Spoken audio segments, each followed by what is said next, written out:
सिलीगुड़ी के हिलकाट रोड स्थित श्री भवन मार्केट कॉम्प्लेक्स में 17 से 18 दुकानों में चोर ने एसी के तार काटकर चोरी की घटना को अंजाम दिया है। सीसीटीवी फुटेज के अनुसार एक युवक इस पूरे मामले में शामिल दिखाई दे रहा है।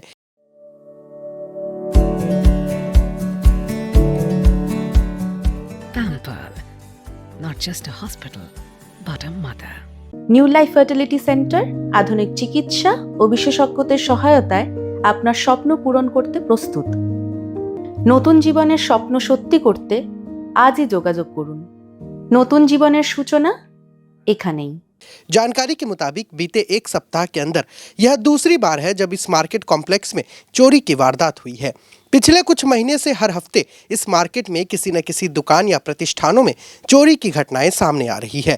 3 महीने पहले भी इसी मार्केट के एक ब्यूटी पार्लर ट्रेनिंग अकादमी के दरवाजे को तोड़कर चोरों ने तकरीबन 1.5 लाख रुपए से अधिक नगद सहित कई सामान चोरी कर लिए थे।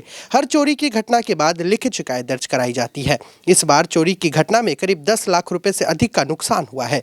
घटना की शिकायत खालपाड़ा चौकी में दर्ज कराई गई है।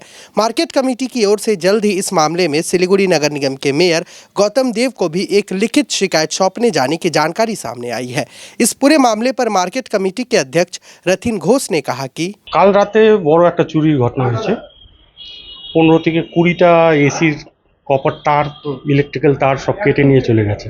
আনুমানিক 10 লাখ টাকা। পুলিশ ইনভেস্টিগেট করছে বললো। আমরা ভেবেছি মেয়র সাহেবের কাছে গিয়ে কমপ্লেনটা দেব। প্রশাসনের উপরেই ভরসা আমাদের, প্রশাসনই যা করার করবে। মার্কেটে সিকিউরিটি গার্ড আছে, তবে তারপরেও চুরিটা হয়েছে।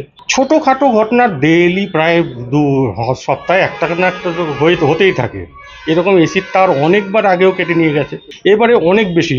वहीं बार बार चोरी की घटना होने पर श्री भवन मार्केट कॉम्प्लेक्स के दुकानदार शेख अब्दुल खली ने बताया है कि গতকাল রাত্রে আমাদের মার্কেট কমপ্লেক্স শ্রী ভবন মার্কেট কমপ্লেক্স 15টা থেকে 16টা এসির কপার ওয়্যার কেটে নিয়ে নষ্ট করে দিয়ে চলে গেছে একটা ব্যক্তি চোর। আমাদের টোটাল মার্কেট কমপ্লেক্সে মোর দেন 100 দোকান আছে, কিন্তু গতকাল রাত্রে যেই দোকানগুলো চুরি হয়েছে মোটামুটি 6-7টা দোকানের চুরি হয়েছে। মোটামুটি আনুমানিক এখন তো আমরা এস্টিমেট যেটা করছি যে প্রায় 10 লাখ টাকার মতো খরচা হবে। পুলিশ তো আশ্বাস দিয়েছে যে আমরা অ্যাকশন নেব, এখনো পর্যন্ত কিছু আসেনি। সিসি ফুটেজে একজনই দেখা গেছে। এর আগে 3 মাস আগে একবার চুরি হয়েছিল, যেটা বাচ্চা ছেলেরা এসে এটা চুরি করেছে। আমরা পুলিশকে জানানোর পরে ওনারা তারপরে পাঠিয়েছিল, পুলিশ এসেছিল, ইনকোয়ারি করে গেল, ক্যাশ টাকাও নিয়ে গেছিল।